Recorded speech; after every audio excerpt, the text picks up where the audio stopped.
지난 27일 경기도 오산에서 대낮 만취운전으로 교통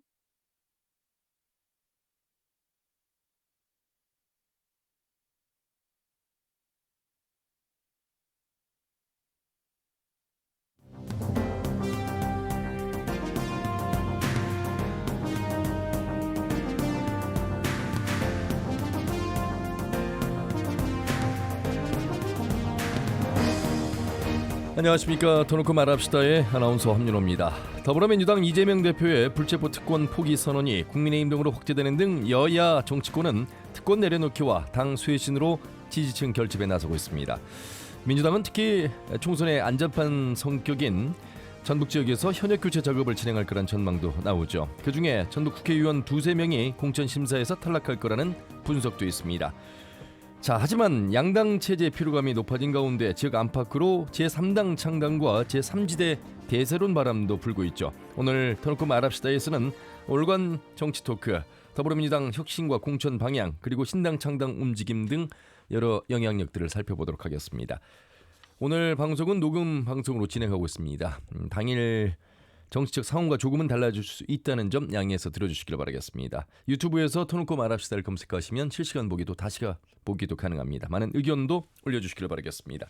자, 그러면 본격적인 토론에 들어가기 앞서 도민들은 더불어민주당의 쇄신과 신당 창당 움직임에 대해 어떻게 생각하고 계신지 김세별 리포터의 인서트로 함께 들어보시죠. 민주당 내부에 계파 갈등이 끊이지 않고 국민의힘과 힘겨루기만 부각되니까 국민 입장에서는 정치를 기피하게 되고 불신만 커지는 것 같아요. 경제도 안 좋고 전북은 더 열악하기 때문에 지역 정치권에서라도 주요 현안의 목소리를 내고 계파 정치, 줄 세우는 정치 이런 것들로 한국 정치를 책임질 수 없고요. 대한민국 국민들이 바라는 변화를 보여줄 수 없다고 생각합니다. 당원 모집에만 열을 올리고 있고 그러다 보니 또 퇴보하는 모습을 보이다 보니까 좀 아쉽다고 생각을 해요. 사실 그동안 민주당의 혁신은 현역 교체에 집중된 모습이었잖아요. 일단 권리 당원만 모집하면 공천에 유리한 그런 경쟁 방식을 먼저 개혁하는 게 중요하다고 보고요. 그 과정도 투명하게 공개했으면 좋겠습니다. 어떻게 보면 세대 교체가 돼야 맞죠. 그 기존의 정치가 계속 간다고 하면 발전이 없겠잖아요. 지금 경제가 곤도박질 쳤거든요. 어떻게 보면은 서민 경제를 죽였다고 봐야 돼요. 정치는 싸우는 게 아니라 협치를 해서 좋은 안을 만들어내는 거거든요. 그런데 계속적인 싸움만 하는 이런 분들이 과연 국민 정치를 할까? 거대 양당의 지지율이 하락하고 있는 만큼 새로운 신당이 나올 수밖에 없는 것 같은데 그동안 선거 때마다 여러 신당이 생겨났다가 선거가 끝나면 다시 흡수되는 모습이 반복됐기 때문에 과연 성공할 수 있을지 의문이고요. 기존 정치에 대한 불신을 해소해주고 경제적으로 힘든 서민을 위해 목소리 내줄 수 있는 그런 정당이라면 환영하고 싶어요. 네, 도민이 바라본 민주당 쇄신과 신당 창당에 대한 목소리를 들으셨습니다. 오늘 두 분과 함께하겠습니다. 전북일보 이경재 개원 논설위원 어서 오십시오. 네, 안녕하십니까. 참여자치 전북 10년대 부패방지 시민센터의 김영기 대표님 어서 오십시오. 예, 안녕하십니까. 예, 이경재 의원님. 네. 도민들의 목소리 들으셨는데 정치하시는 분들이 도민들 목소리만 듣고 따라하면 잘할 것 같은데 좋은 점수 받을 것 같은데. 그렇죠. 뭐 국민 눈높이 정치하면은 박수 예. 받습니다. 근데 왜 눈높이를 못 맞추는 것일까? 선거 때만 되면 맞추려고 노력하는 그런 모습 속에서 오늘 이야기 나눠야 될 게 민주당 이제 쇄신 이야기고 그리고 아울러서 신당 이야기입니다. 민주당 쇄신 가능하겠습니까? 뭐 불체포 특권 포기 선언도 했습니다만. 네, 이재명 대표가 국회 교섭단체 대표연설에서 불체포 특권을 얘기를 했고, 예. 그 뒤에 국민의힘 김기현 대표도 받아가지고 불체포 특권 포기는 다 했는데, 예. 앞으로 선거가 지금 뭐 4월 10일이니까 내년 4월 10일이니까 10달도 채 남지 않았단 말이죠. 그래서 아마 혁신 쇄신 작업은 계속 추동이 될 것 같고, 혁신 쇄신은 사실은 그 야당에서 먼저 추진을 하거든요. 어느 선거 때마다 보면은. 그래서 김은경 혁신위원장이 이제 임명을 받고 일을 하고 있는데 조금 더딘 것 같아요. 그래서 뭐 인사말을 보니까는 정부와 여당이 무능한데도 민주당을 대안으로 생각하지 않는다. 앞으로 강도 높은 전면적인 개혁을 단행하겠다 이렇게 이제 말을 했는데, 그렇다고 한다면 적어도 그에 상응하는 여러 가지 개혁 프로그램을 제시를 하면서 정부를 끌어가야 되는데, 이제 그런 측면에서 지금 뭘 생각하고 있는지 아직 그런 프로그램이 뒷받침되지 않고 있는 이런 현상을 보이고 있고, 이제 아까도 인서트에서 들어보셨지만 국민들이 지금 뭘 원하고 있는지를 좀 알아야 되거든요. 예. 그래서 현재 이런 상태는 안 된다. 그리고 앞으로 개혁 프로그램을 어떻게 짤 것인지, 특히 국민들이 많이 갖고 있는 반감, 그런 혐오감이 무엇인지, 특히 이제 특권들이 많이 있지 않습니까? 예. 국회의원들이 갖고 있는 여러 가지 특권, 그다음에 아까도 말씀드렸지만은 불체포 특권 같은 거, 그다음에 여러 가지 그 뭐 공식적으로 한 200가지 이런다고 그러는데 그 특권이라고 할 수 없는 그런 보호 장치는 필요하니까 보호해주고 그야말로 국민 눈높이에서 개선하고 개혁해야 될 그 프로그램들이 있거든요. 예. 그래서 그런 것들은 적어도 민주당이 좀 추동시켜 나갔으면 좋겠다 하는데 모르겠어요. 지금 뭐 그림을 그리고 있는 중인지는 모르겠지만 그런 것들이 적어도 일주일마다 적어도 한두 개씩은 제시를 하면서 뭔가 쇄신하는 모습을 보여줄 때 국민들이 좀 관심을 갖고 그럴 것이지. 그리고 총선에서도 좋은 결과가 나올 것이지. 근데 지금 보면은 뭘 그리고 있는지 무슨 생각을 하고 있는지 아직 침잠해 있는 상태가 좀 안타깝게 짝이 없습니다. 예, 김영기 대표님은요. 실제 민주당이 지금 거의 다수당임에도 불구하고 제대로 된 역할을 무대에 와서 어떤 민주당의 혁신과 변화를 바라는 사람들이 그 내부에서도 많았다고 봅니다. 그런 과정 속에서 지난번 그 혁신장을 내정했는데 또 몇 시간 만에 중도 하차를 하게 되고 또 그 파급이 컸던 게 상당히 큰 영향을 미쳐서 이제 새롭게 김은경 한국외대 법학전문대학원 교수를 앉혔는데 그 첫 번째 내정 때보다 어떤 효과 이런 것들이 상당히 한번 실패한 이후에 만들어져서 그런지 몰라도 상당히 실무형처럼 느껴지고 그래서 저 복잡단한 민주당 안에서 제 이상을 가지고 혁신을 제대로 할 수 있을까에 대한 저는 의문을 갖고 있습니다. 그래서 좀 더 두고 봐야 할 것 같고요. 그리고 이 민주당 혁신이라 하면 정당 의사결정구조 어떤 민주적인 운영이라든지 아니면 국회의원들의 어떤 역할 이런 것들이 되고 또 국회의원이라든지 정치권 진입에 있어서의 어떤 선출 절차의 투명성과 공정성, 민주성 이런 것들이 확보되는 게 가장 중요한데 실상 그 과거의 혁신을 보더라도 희생양으로 호남 지역에 있는 국회의원들 뭐 한 서너 명씩 잘라내고 그 다음에 그걸로 마치 이제 개혁을 이룬 것처럼 하면서 수도권에 있는 의원들 같은 경우는 그 여야가 팽팽히 맞서고 있으니까 과거의 인물들도 다 공천을 해주고 뭐 이런 식의 이게 많이 반복돼 왔거든요. 그러다 보니까 호남에는 특히 우리 전북 같은 경우는 다수 의원이 다선 의원이 거의 없어져 버리고 매일 개혁의 대상으로 이렇게 전락이 됐었는데 물론 능력이 없어서도 이겼지만 그런 민주당의 어떤 구조적인 문제, 절대적 지지를 받고 있는 호남을 희생양으로 삼아서 마치 어떤 개혁을 포장하고 실제 당 근간이 되고 있는 주요한 파트에 있어서는 전혀 개혁이 되지 않고 도돌이표가 되고 있는 상황들이 아직까지 반복되고 있다 저는 이렇게 보고 있습니다. 그래서 저는 이재명 대표 뭐 불체포 특권 너무 당연한 이야기죠. 너무 당연한 이야기고 그 이후에도 현재 국회의원들이 가지고 있는 특권 저는 국회의원 개인의 특권에도 뭐 중요하지만 실질적으로 그 기득권인 국회의원들이 가지고 있는 전 어떤 정치권의 영역에서 특권이라고 본다면 이 거대 정당을 구성하고 있잖아요. 그런 가운데 있어서 선거구제 개편이나 이런 데 있어서 절대 그건 여야를 구분 없이 자기 자신들의 어떤 정치적 기득권을 누구도 포기하려고 하지 않기 때문에 현재 굳은 양당제 그다음에 의원 정수도 절대 늘리지 않겠다. 뭐 그다음에 그 어떤 선거제에 대해서 많은 논의는 많이 하나 실행은 하나도 이루어지지 못하고 그냥 원래 큰 안에다가 짜맞추기 식으로 매서 이렇게 이동하면서 끝내는 이런 것들이 반복되고 있는 거 아닌가. 그래서 이번만큼은 그 전국 주도권이 지금 민주당에 있지 않고 현재 민주당이 다수당임에도 불구하고 본인들이 말 그대로 어떤 훨씬 더 개혁적이라고 이야기함에도 불구하고 계속 지금 현재 있는 국민의당의 어떤 이라든지 청와대의 입장들에 대해서 수세적으로 이렇게 딸려나가고 있는 그래서 전국을 주도하지도 못할 뿐더러 개혁 프로그램도 주도하고 있지 못한 것 같습니다. 알겠습니다. 민주당 중앙당 차원에서 전체를 한번 살펴봤고요. 네, 이제 한마디 덧붙이면요. 그 혁신이라고 하면은 사실은 공천 혁신에 포커스가 있거든요. 그래서 과거에 보면은 박재승 변호사가 혁신위원장 할 때는 저승사자라는 별명을 들었고 또 그 뒤에 강철규 우석대 총장 같은 분이 혁신위원장을 했는데 그때는 강철규 위원장이 기자회견을 통해서 좀 쉬고 싶다. 중단해야 되겠다. 왜 그런가 봤더니 당내 지도를 할지 대표서부터 워낙 권력 있는 분들이 워낙에 압력이 세게 들어오는 거예요. 그게 나 이거 공천 혁신자가 못하겠다. 그래서 휴식기를 가져야 되겠다. 기자회견은 그런 거 생각이 나는데 아마 그런 강단 있는 그런 혁신위원장의 알겠습니다. 자세가 이번에 나와줘야 되지 않겠는가. 자, 호남 안으로 들어와서 전북, 전남, 광주 KBS 보도를 보니까요. 광주의 현역 교체에 대한 지수가 굉장히 높고 현역을 뽑겠다는 퍼센트는 14%밖에 나오지 않을 정도고 우리 전북도 예외는 아닌데 일단 송규도 교수께서 선출직 공직자 평가위원장 민주당의 중책을 맡고 계시고 이제 활동이 이제 들어가겠습니다만 어쨌든 이런 활동이 진행된다는 건 하위 한 30%까지는 인위적으로 컷오프의 대상이 될 수 있고 감점 대상이 될 수 있다. 이런 지금 기획 아니잖아요. 이경재 의원님. 우리 지역도 뭐 두세 명 대상이 될 수 있겠습니다. 네, 이제 지난 선거 때부터 적용되어 온 그런 공천 룰인데요. 예. 우선 안타까운 거는 현역에 대한 그런 매스를 좀 더 철저히 대해야 될 그런 문제가 하나 있고 예. 또 하나는 정치 신인들의 그 진입 장벽이 좀 높잖아요. 그래서 그 부분을 어떻게 배려할 것인가.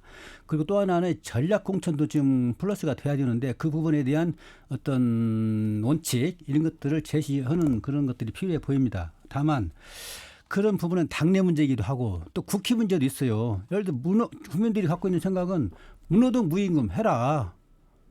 왜 일도 하지 않으면서 세비가 뭐 1억 5천이지 않습니까 국회의원들은 예. 고연봉 받으면서 일도 하지 않는데 그대로 주냐 이런 문제에 대한 민주당 차원에서도 좀 뭔가 좀 메시지를 가야 되겠고요. 또 면책 특권 아까 얘기 분명히 또 해야 되겠고 또 보좌관도 지금 9명이나 되는데 너무나 지금 낭비적인 요인이 많단 말이죠. 과거에 보면은 뭐 인턴 같은 경우 뭐 친인척 무슨 뭐 자녀 다 그 채용하고 그런 걸로 지금 활용하고 있는 그런 문제랄지. 그래서 심지어는 지금 특권 폐지 운동 본부라고 하는 기구가 있는데 특권 폐지 운동 본부의 전라북도 본부가 지난 29일 날 뭐 기자회견을 했지 않습니까? 국회는 특권 폐지하라. 문호동 무임금과 대표가 있는 그런 케이스고.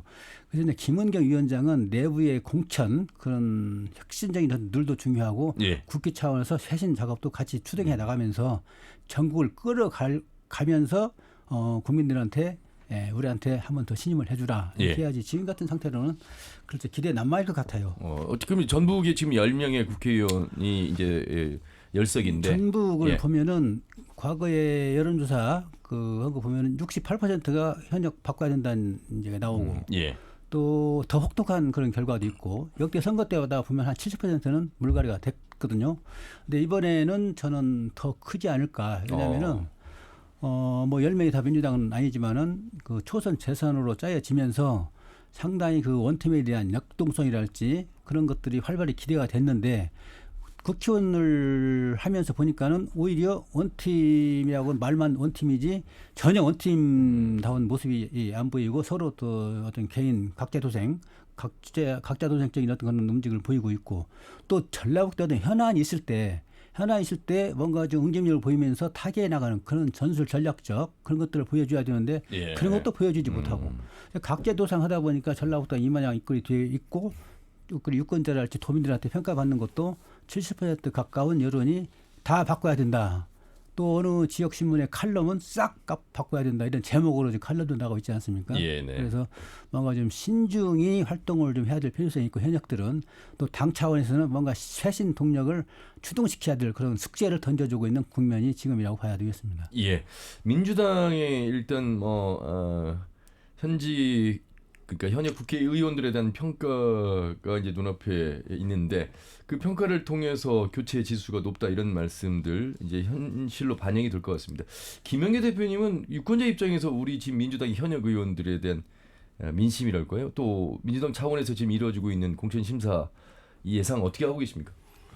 저는 가만히 현재 있는 민주당 의원들 면면들을 보면은요. 이미 정치를 거의 20에서 30년 이상 한 사람들입니다. 선수는 짧을지언정 지방자치나 이런 것들 포함하면 그래서 일단 전라북도 도민들에게 일단 식상하고 참 너무 오래 권력을 쥐고 있다 이런 느낌들을 갖고 있는 것 같고요. 두 번째로 보면 그런 오랜 기간의 그 어떤 권력에 타성에 젖어 있어서 변화를 두려워합니다. 그래서 철저히 그들은 납작 엎드려서 눈치만 보면서 지금 현실에 안 좋으려는 경향들이 강하고 그렇기 때문에 그 가장 중요한 권리당원 당원 모집 이런 데만 주의하게 열중하고 중앙 정치 무대에서는 모난정이 돌 맞는다고 하나요? 뭐 모난돌이 정 맞는다고 이걸 피하기 위해서 주요 현안에 대해서 가능하면 의견을 내지 않고 의견 잘못했다가 줄 잘못 쓰면 당장 위해가 오니까 이런 것들이 너무 전라북도 의원들한테는 만연돼 있어서 저는 반수 이상의 교체가 돼야 한다고 실제로 지금 현재 그 전국적인 분위기를 탄다면 그 교체를 할 수 있는 데가 많지가 않아요. 호남하고 몇 군데밖에 없거든요. 그래서 그 실제적인 어떤 교체 칼날이 우리 전북 같은 경우는 상당히 강하게 되지 않을까. 그래서 저는 2, 3인이 아니라 최소한 3, 4, 4, 5인 정도는 그 결과적으로 교체가 되지 않을까 이렇게 보고 있는데요. 문제는 그런 어떤 과정 속에서 새롭게 그럼 교체되면 어떤 사람이 또 되느냐. 이게 중요한 문제잖아요. 근데 현재 경선제도 속에서는 좋은 사람이 선출될 수가 저는 없다고 봅니다. 왜냐하면 실제적으로 권리당원을 우리 주변에서 모집하고 있는 사람들 이렇게 보면은 1년 해갖고는 택도 없고요. 그 기존에 있는 현역원들은 수십 년 정치한 사람들이고 시도의원이 다 포진하고 있기 때문에 그 수적으로 안 될 뿐더 질적으로도 안 됩니다. 그래서 이삭죽게 갖고는 절대 그들을 이길 수가 없는 것 같아요. 그래서 그런 어떤 현재 경선제도를 획기적으로 바꿔야 한다. 갖고 신인들한테 유리해 청년 신인 여성 가산점이 있습니다만 현실성이 좀 떨어지는 그 가산점이잖아요. 그걸 못 바꾸는 하는 가산점은 뭐 아주 그 1대1 득표의 20%니까 그러니까 뭐 40% 이상의 막강한 힘을 가질 때나 의미가 있는 거고요. 그래서 저렇게 배분을 하든지 차라리 갖고 그런 인위적인 어떤 방식을 동원하지 않으면 현역 거대 기득권을 교체하기는 참 어려우니까 이제 중앙당에 쓰는 방법이 밑보인 사람들 그냥 컷오프 이유 불문 컷오프로 많이 하잖아요. 근데 그런 것보다는 좀 더 이렇게 우리 도민들이 납득할 수가 있는 방식으로 어떤 교체들이 이루어지는 방법들을 민주당이 찾아하고 이런 방법들을 찾아내지 못한다면 민주당은 항상 국회의원 숫자와 상관없이 좀 무능한 모습으로 항상 보일 것 같아요. 그래서 그리고 변화하기도 어렵고 현실이 안 좋아. 이런 것들을 좀 획기적으로 이번 혁신위에서 저는 그런 생각도 듭니다. 뭐냐면 호남의 공천 방식과 충청권의 공천 방식, 경상도 영남 쪽 수도권 공천 방식을 좀 달리할 필요가 있지 않나. 그렇게 하나의 잣대로 전국을 하다 보면 그 안에 휩쓸려 가서 내용이 없으니까 저는 워낙 민주당이 강세인 지역이잖아요. 객관적으로 이런 데는 공천 방식을 새롭게 해서 좀 세수를 세부대에 담아야만 더 어떤 도민들이나 유권자들의 역동적인 지지를 얻어내고 그러한 움직임이 또 수도권이나 여타 제도에 영향을 미쳐서 좀 더 힘을 얻지 않을까 이런 생각을 해봅니다. 알겠습니다. 오늘 터놓고 말합시다. 정치 토크 시간으로 참여자치 전북 시민연대 김영애 대표, 전북일보 이경재 개곤 논설위원과 함께하고 있습니다. 자, 그래서일까요? 이경재 의원님, 김영애 대표님. 신당 이야기가 중앙위에서 금태섭 전 의원이나 광주 서구 의뢰 양양자 의원 또 우리 지역 안에서도 지역정당 이야기들이 계속 나오고 있습니다. 단순한 현상은 아닌 것 같습니다. 물론 뭐 제3지대 신당 항상 선거 때 나온 이야기이기도 합니다만 이번엔 조금은 다르게 보입니다. 이경재 의원님. 일단 그 출발 지점은 국민의힘 더불어민주당 양당 체제잖아요. 양당 체제에 대한 어떤 피로감 또 양당이 현재 벌이고 있는 정말로 그 수준 이하의 어떤 정치 행태들에 대한 식상한 어떤 국민들이 이제 중도로 좀 많이 돌아선 것 같고 그래서 한국갤럽 같은 여론조사를 보면 중도가 지금 30%, 35% 사이에 지금 있단 말이죠. 그래서 자연스러운 어떤 현상으로 보고 있고 이 틈새를 이제 노리고 중도를 겨냥한 제3지대가 지금 나오고 있지 않습니까? 그런데 금태섭 의원이 이미 선언을 냈고 양양자 의원은 발기인대까지 선언을 해버린 상태고 또 여당에서는 이준석, 유승민 또 신당설이 나오고 있고 또 조국 전 법무장관 또 손혜원 전 의원 같은 경우가 지금 신당 얘기를 하고 있고 그래서 아마 몰라 저 개인적으로는 이 신당도 나와가지고 기존의 어떤 기득권을 가진 양당 체제에 어떤 자극을 주면서 경쟁 구도에 뛰어들어야 국민에 대한 정치 서비스가 높아진다 저는 그렇게 보는 관점이기 때문에 저는 긍정적으로 보긴 하지만 과연 신당이 어떤 태동을 하려면은 또 어떤 착점을 하려면은 명분, 조직, 세력이 있어야 되거든요. 그런 측면에서는 좀 약한 것 같아요. 그리고 또 하나 더 중요한 거는 정치 리더가 대권 주자가 있든지 아니면 전국적인 어떤 명망이 있는 그런 분이 이 추동식에 나가야 되는데 이제 그런 부분에서 좀 약한 것 같고 예. 그래서 얼마나 이 착점을 할지 이것은 좀 약한 면이 있지만 다만 분위기, 정치적인 기류 이것 자체는 신당을 형성할 만한 충분한 조건은 되겠다 이렇게 판단을 합니다. 신당의 움직임은 긍정적이나 파급력이 얼마나 있을까에 대한 고민은 좀 더 필요하다 이런 말씀이시고 김영기 대표님은 어떻게 평가하십니까? 대동소이하다고 볼 수 있겠습니다. 지금의 어떤 신당 태동의 시기인 건 분명하나 그건 현재 여야가 워낙 무기력하고 무능력한 모습, 정쟁으로 일관되고 국민들을 외면하고 있는 모습들이 있기 때문에 새로운 어떤 정당이 필요할 것 같고 또 양 정당이 너무 쉽게 말하면 국민의힘 같은 경우도 너무 뭐라고 할까 우리 말하면 수구적이라고 할까 너무 권위적인 체제가 들어서다 보니까 각각의 당내 목소리를 못 내고 있습니다. 어느 당이나. 민주당도 마찬가지로 당내에 다른 목소리 되면 막 당원들이 융당 폭격을 해버린다든지 이런 과정 속에 있다 보니까 당내 민주주의가 지금 극도로 악화됐다. 없어져가 실종됐다고 해야죠. 그래서 제3의 목소리를 낼 수 있는 사람들이 옛날에는 당내에서 수렴이 됐잖아요. 뭐 여러 가지 모임들을 통해서든지 간에 또 젊은 층이 그런 걸 했다면 지금 그런 것들이 다 무너져서 그런 사람들이 이미 밖에 나와 있는 사람도 있고 정당을 창당할 수 있는데 우리나라는 소선거구제 대통령제잖아요. 그러니까 그렇습니다. 양당 정치로 회귀한단 말이죠. 그리고 대선이나 이런 데에서 유망한 후보를 갖자는 신당은 거의 다 실패를 했습니다. 과연 현재 금태섭 의원이라든지 몇 사람들은 어떤 양자 의원이나 이런 사람들이 쉽게 말하면 온실속 화초로 정계에 입문한 사람들인데 이런 사람들이 쉽게 말하면 이 거대 정당과 맞서서 자기 영역을 이렇게 확보해가면서 돌파할 수 있을까에 대해서 저는 회의적이거든요. 그래서 결국 이 사람들은 당을 만들고 비례대표석 이라든지 이런 걸 통해서 원내에 어떤 진출하려고 하는 게 아닌가. 저는 그게 그래서 실질적으로 큰 성공을 거두기는 지역구에서 큰 성공을 거두기는 좀 난망하지 않나 이렇게 평가하고 있습니다. 이경규 의원님, 우리 전북 안에서요. 이제 총선을 겨냥한 신당으로 이제 봐야 되겠습니다. 물론 이제 선거가 끝나고 나면 지방 선거까지도 이어질지는 모르겠습니다만.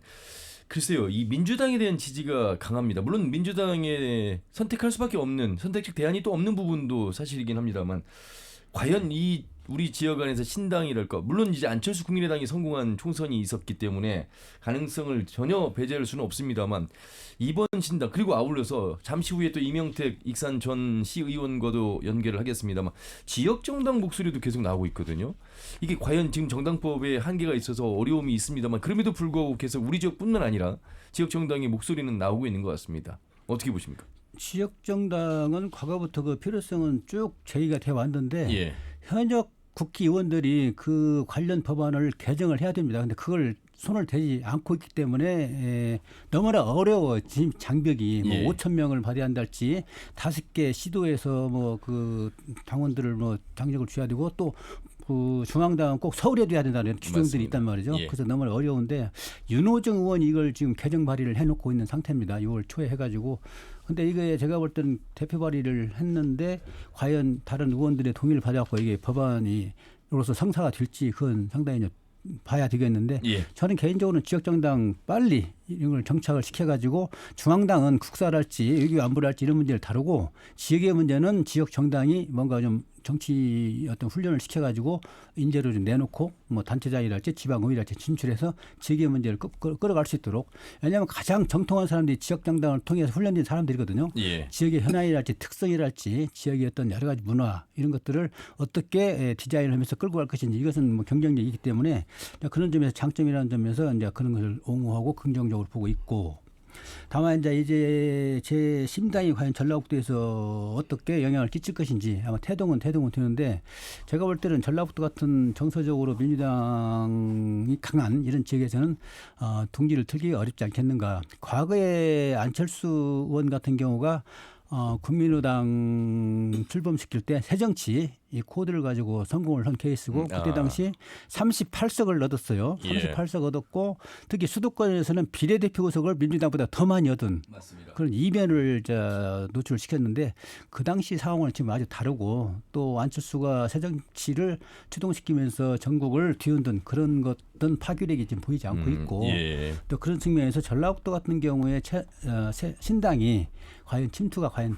얼마나 될 수 있을지 저는 아마 공천을 받기 어려운 사람들 공천에서 떨어진 사람들을 위주로 신당의 흡인력이 좀 있지 않을까 그런 예. 정도에 그치지 않을까. 그렇게 되면 안 된다는 걸 알고 있잖아요. 그렇죠. 예. 금태섭 의원 같은 경우도 30석을 목표로 하고 있는데 아마 20석 교섭단체 구성은 최저선일 거예요. 근데 그것도 영남이랄지 호남에서들 그런 생각 거의 없는 것 같고 수도권에서 예, 네. 수도권에서 30석 또는 20석 이상 얻으면 성공이다. 그런 정도 되면 정치적인 어떤 발판이 또 될 수 발판이 있고. 구축이 돼가지고 자기가 뜻하는 정치적인 가치나 철학을 추동시켜 나갈 것이다 이렇게 보고 있는 것 같습니다.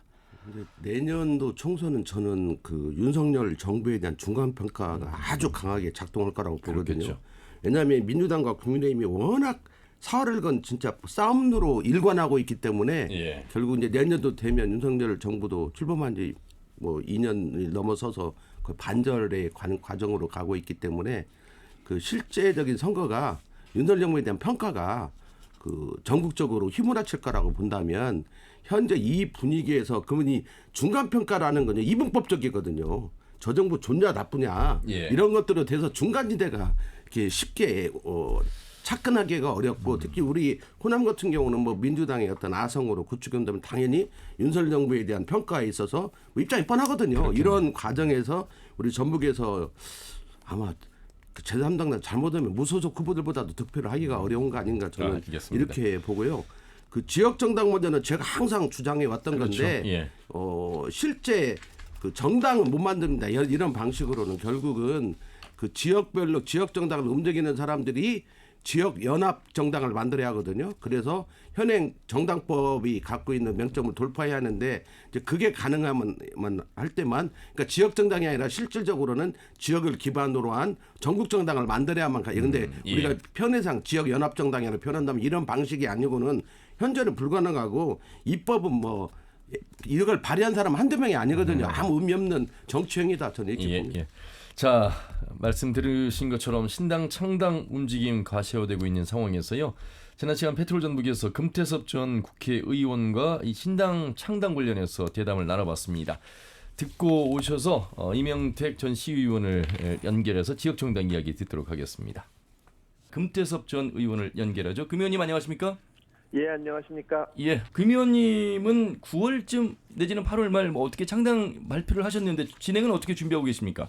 예, 저희는 뭐 당을 만드는 내용과 또 새로 함께할 사람들을 만나는 일들을 계속 하고 있고요. 예. 다음 주에는 광주에 가서 지역 간담회를 하고 지역 분들의 말씀을 듣습니다. 예. 아마 그 이어서 저 전북에도 저희가 가게 될 거고 그 이후에 뭐 부산, 대구 이렇게 계속 다니게 될 거고요. 예. 9월에 창당 발기인 대회를 해서 연말까지는 창당 작업을 마무리하려고 합니다. 연말이요. 예. 호남이라고 하면 이제 광주, 전남, 전북인데 우리 전북의 상황을 어느 정도 좀 파악하고 계시는지도 궁금합니다. 호응을 할 것이라고 보십니까? 호남 전체적으로 봤을 때요. 예, 지금 뭐 호남은 항상 한국 정치 변화에 있어서 선도적인 역할을 했는데 지금 한국 정치는 양 진영으로 갈려서 계속 우리한테 중요한 문제가 아니라 필요 없는 문제들을 놓고 싸우고 있지만 특히 호남은 민주당 외에 다른 선택지가 없이 계속 한 길을 걸어왔습니다. 예. 저희는 호남도 이제 변화할 때가 되었다고 생각을 하고요.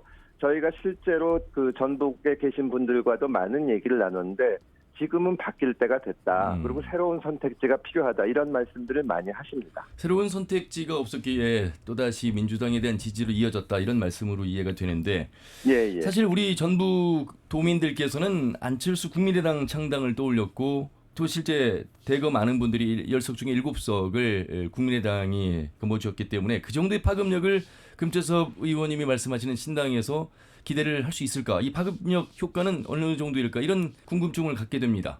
물론 국민의당 때 이제 전북, 전남, 광주에서 많은 국민의당 의원들이 당선이 됐는데요. 예. 실제로 그분들 대부분은 민주당에서 현역 의원을 하시던 분들이었습니다. 그러니까 물론 그때도 작은 변화라고 할 수는 없지만 원래 민주당에 있었어도 당선되실 분들이 그냥 당적을 옮긴 거라면 이번에는 정말로 새로운 길이 하나 열리는 것이기 때문에 저는 파급력이 굉장히 크다고 생각을 하고요. 어허.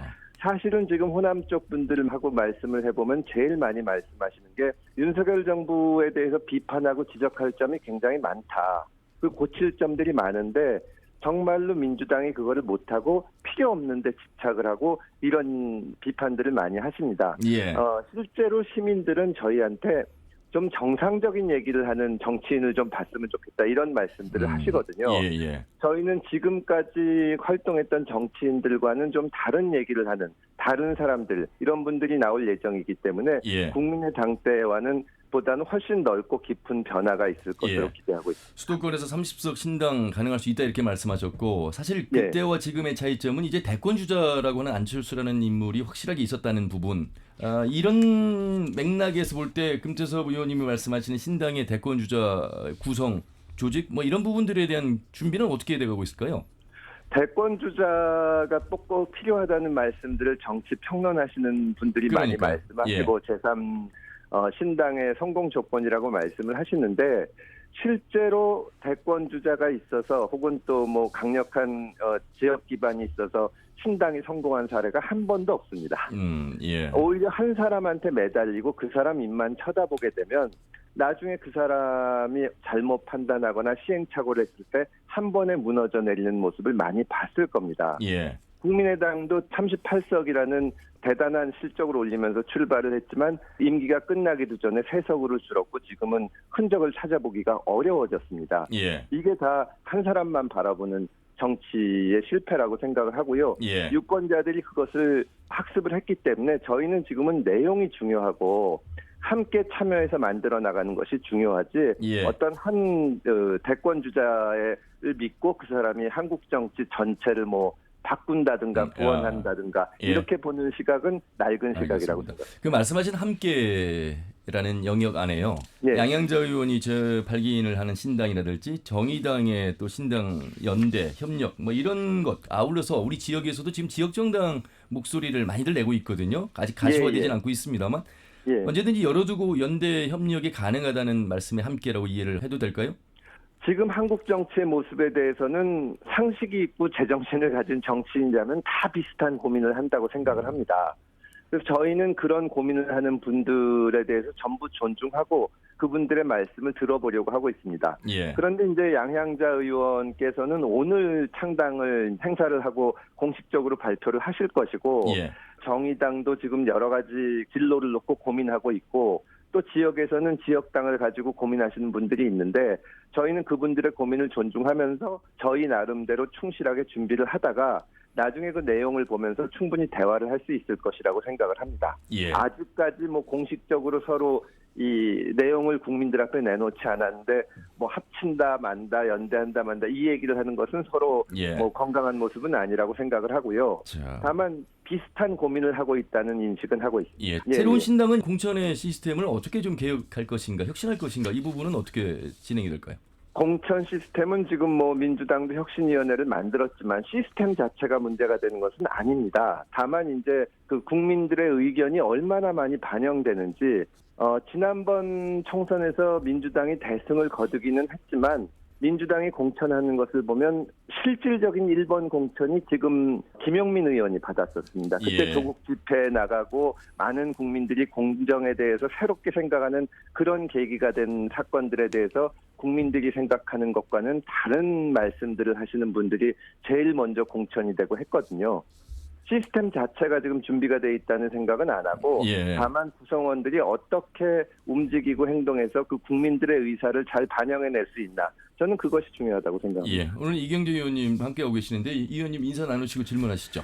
안녕하십니까 이경재입니다. 안녕하십니까. 수고 많으십니다. 제3지대 영역은 과거에 일부 성공 사례도 있고 하지만 이제 대부분은 실패했거든요.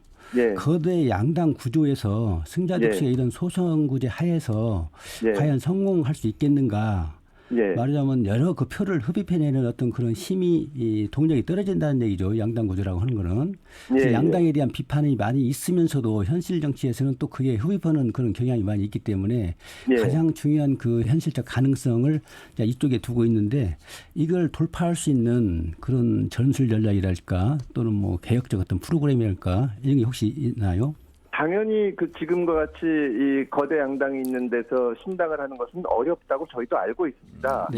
다만 저희가 충실히 준비하고 모든 것은 결국은 유권자가 선택하게 되는 것인데 대한민국 유권자들은 2012년 이후에 박근혜 정부의 보수 정부의 표를 줬다가 그다음에 탄핵을 거쳐서 문재인 정부를 믿었다가 그리고 다시 윤석열 정부를 선택하면서 정권을 계속 바꿔줬는데 계속 실망하고 있습니다. 그리고 지난 대선에서는 정말로 역대급 비호감 선거라고 해서 자기가 지지하는 후보에 대해서 자랑스럽게 내세우지 못하고 상대방 후보가 돼서는 되겠냐 이런 얘기들을 많이 했습니다. 지금 제가 신당 제3지대를 2012년 안철수 의원 도우면서부터 시작해서 10년이 지나고 있는데요. 그렇죠. 예. 과거에는 유권자들을 만나보면은 뭐 좋은 뜻인 건 알겠는데 그래도 우리 편이 저쪽한테는 이겨야 되지 않냐. 당신들 때문에 선거 결과가 달라지면 안 되지 않냐. 이런 얘기를 했는데 예. 지금은 보수 유권자를 만나든 진보 유권자를 만나든 정말로 30석 정도 되는 신당이 있으면 너무나 좋겠다. 예. 그 얘기를 하십니다. 알겠습니다. 그것 때문에 뭐 국민의힘이 과반수가 안 되면 어떡하냐. 민주당이 과반수가 안 되면 어떡하냐. 이런 얘기는 안 합니다. 예. 저는 이 양당 체제가 강고하다고는 하지만 이미 균열이 날 대로 났고 유권자들은 속을 만큼 속아봤고 학습이 됐기 때문에 이번은 정말로 변화의 움직임이 있을 수 있다고 생각합니다. 이제 금 의원님이 말씀하신 정치적 토양인 유권자의 물결이 변하고 있다는 것은 공감을 합니다. 그런데 과연 그 대안이 될 수 있는 인물은 어떻게 영입하고 그 민주당 때는 대부분 이제 재선 3선하던 민주당 의원들이 후보가 돼서 다시 국민의당에서 당선이 된 사례를 말씀하신 것처럼 신당 재창당이 된다면 그 인물군은 과연 유권자의 선택을 받을 수 있는 인물들일까? 어떤 인물들로 생각하고 계신지. 당연히 인물들이 가장 중요한 메시지인데요. 저희가 이제 신당 창당 얘기를 하니까 기자분들이 마서 다 묻는 말씀이 현역 의원 중에 누가 오냐. 그렇죠. 혹은 뭐 국민의힘 이준석 대표는 오냐. 뭐 이런 얘기를 하는데 예. 그런 분들이 오는 순간 하루 이틀 뉴스는 되겠지만 저는 국민들의 지지를 받기가 어려울 거라고 생각을 합니다. 예. 지금 저희랑 같이 창당을 준비하는 분들 중에는 자신의 분야에서 열심히 일하고 또 나름대로 많이 알려진 분들이 있고 그분들이 나와서 얘기를 하면 저는 정치가 바뀌려면 사람도 바뀌어야 된다고 생각을 합니다. 양당의 국민들이 아는 또 지역에서 알려진 현역 의원들이 예를 들어서 공천이 안 되고 나서 모인다든가 또 당내 여러 갈등 상황 속에서 탈당을 해서 모인다든가 그런 당은 국민들이 생각하는 그런 새로운 당이라고 보기가 어렵고요. 예. 오히려 그런 것보다는 새로운 인물 또 국민들이 보고 살아온 과정을 보면서 인정할 수 있는 분들이 나와서 국민들께 호소를 할 겁니다. 예. 오늘 말씀 여기까지 듣겠습니다. 고맙습니다. 고맙습니다. 예. 신당 창당 선언한 금태섭 전 의원과 말씀 나눠봤습니다. 네, 이렇게 중앙 차원에서 신당 바람이 불고 있고요. 우리 지역 안에서도 지역 정당 목소리들이 나오고 있습니다. 이번에는 라이크 익산 포럼 이명택 대표를 전화 연결해서 말씀 들어보도록 하겠습니다. 임 대표님 안녕하십니까? 네, 안녕하세요. 반갑습니다. 예. 자, 익산 7대 8대 시의원을 지내셨고 시장 선거에도 출마하신 분입니다. 자, 이런 분이 지역 정당에 대한 목소리를 내시는 것도 함께 하시는 분들의 목소리 통해서 필요성, 그 명분은 어디에 있다고 보십니까? 네. 우리나라가 누구나 다 많이 이야기하는데요. 산업화 민주화를 거쳐서 이제 거의 선진국의 반열에 올라갔다라고 하는 정도로 상당히 경제력도 세계 8위, 군사력도 세계 6위, 그리고 이 국민소득도 3만 달러 이렇게 이야기하고 있는 시대이기도 하고. 예. 그런데 국민의 삶의 질은 세계 최악이라고 또 할 정도로 좀 많이 안 좋은 면들이 있는 이 상황에서 우리 대한민국의 가장 큰 문제점 중에 하나가 뭘까 생각해 보면 수도권 중심으로 모든 것이 일극화된 어떤 현재 체제인 것 같습니다. 이게 산업화 민주화를 넘어서 87년에 헌법 개정이 되면서 상당히 좀 많은 변화가 있었는데요. 그 후에 오히려 좀 중앙 집중이나 저항적 대통령제가 결합되면서 이 양대 정당의 독점적인 적대적 공생 상황이 된 것 같아요. 그래서 그런 상황과 결합해서 지역 소멸이라고 불릴 정도로 뭔가 이제 이 우리 사회 자체의 지역이 거의 없어져 가고 있는 이런 현실 속에서 지역의 중요성에 대해서 다시 좀 돌아보고 있고 지역으로부터 뭔가 이 대한민국의 변화가 만들어져야 되지 않느냐라고 하는 어떤 그런 근본적인 이야기가 다시 나오고 있는 것 같습니다. 예.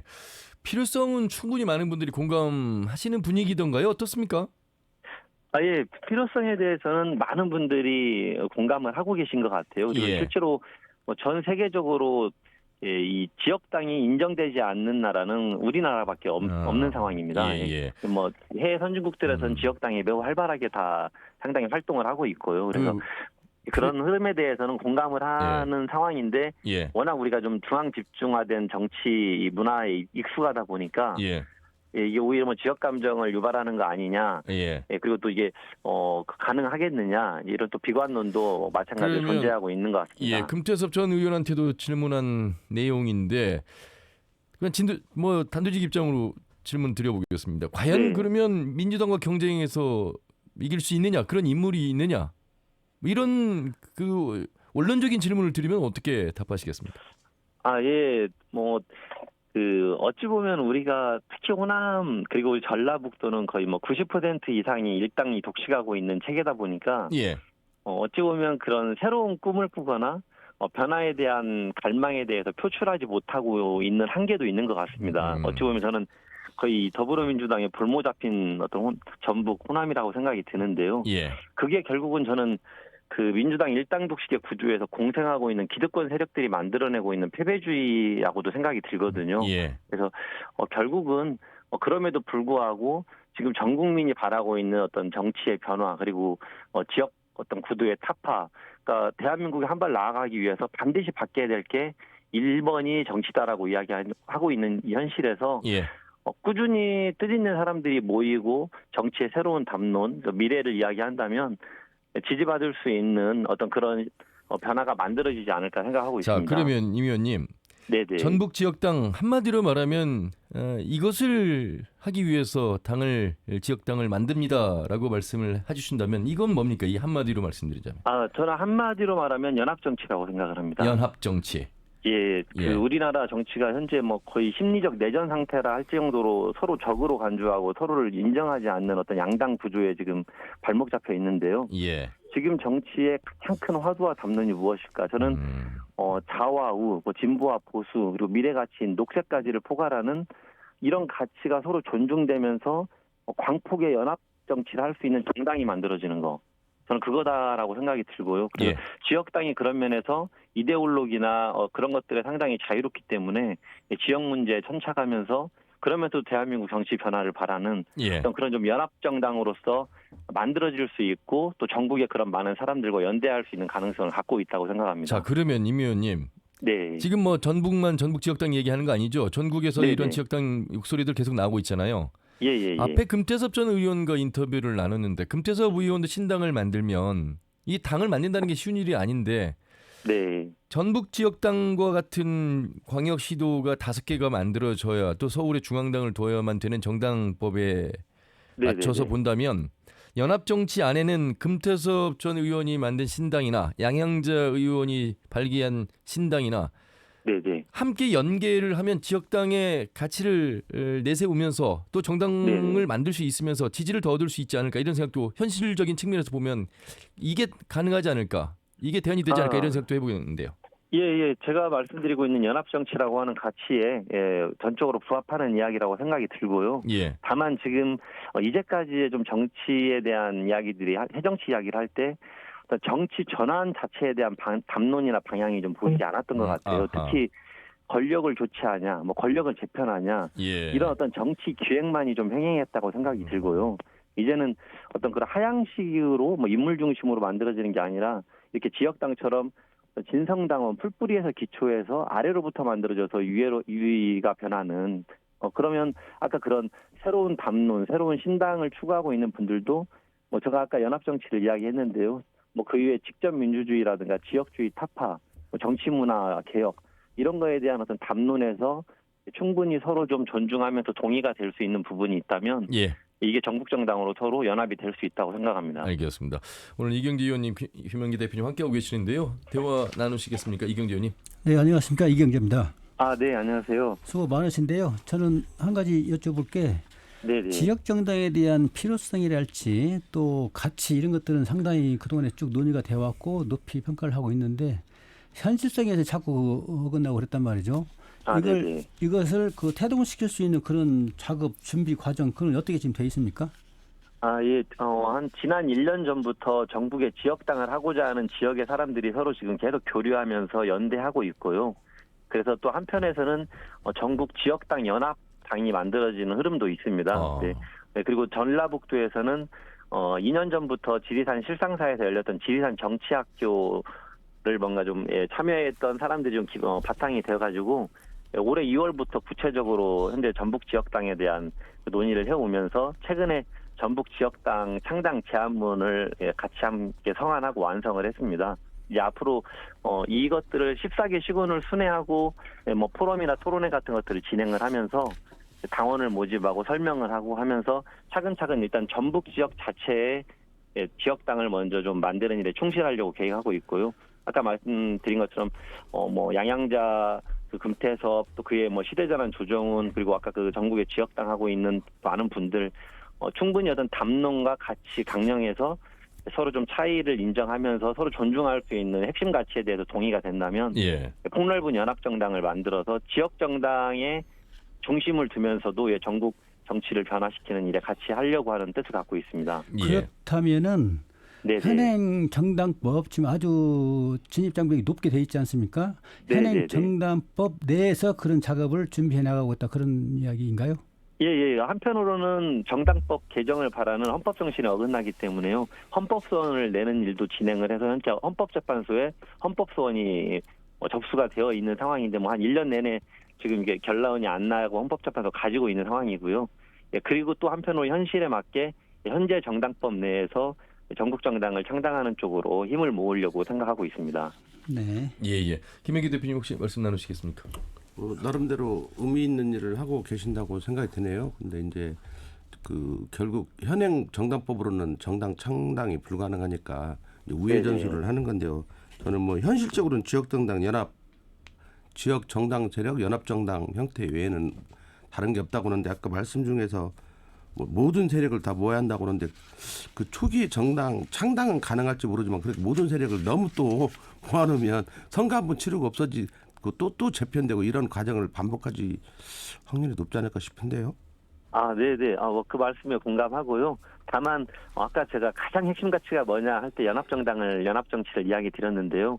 현재 대한민국 정치가 넘어야 될 가장 큰 과제라고 생각을 합니다. 이 과거에 발목 잡혀서 여전히 좌와 우, 진보와 보수 뭐 아주 극단적 대립을 하고 있는 이 정치 문화가 한 번쯤 바뀌는 정치 전환이 있어야 되는데 그런 어떤 연합 정치의 그 가능성을 직접적으로 좀 실천하는 사람들이 나와서 양 정당이 어찌 보면 아까 금태섭 의원께서도 30석 이야기 하시던데요.